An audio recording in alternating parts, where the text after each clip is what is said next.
These are banana bread brownies with brown butter frosting. The banana bread layer is dense and moist, and the frosting is rich, sweet, and decadent. Beat together sugar, butter, eggs, and sour cream. Blend in mashed bananas and vanilla. Blend in baking soda, salt, and flour.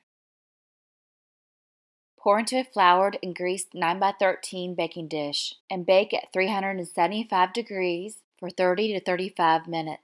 In the last 10 minutes of baking, you're going to make the frosting. You're going to start with browning butter. I slice my butter so that it cooks evenly, and then you're going to heat the butter in a medium saucepan over medium heat until it reaches a brown color. You need to watch very carefully and stir the entire time to prevent it from scorching. It will burn really easy once it gets close to the end, so do not walk away. Once the butter turns a toasty, beautiful brown color, reduce the heat to just a simmer and quickly add powdered sugar, milk, and vanilla. Continuously stir to make sure that the frosting does not burn and that it becomes completely smooth. Immediately add the frosting while the banana bread is warm. The frosting will firm as it cools, making it harder to spread if you wait too long. Allow it to completely cool before cutting into. Cutting it too soon will let out some of the moisture. For full recipe and tips, hit the link in the description and visit aforkstail.com.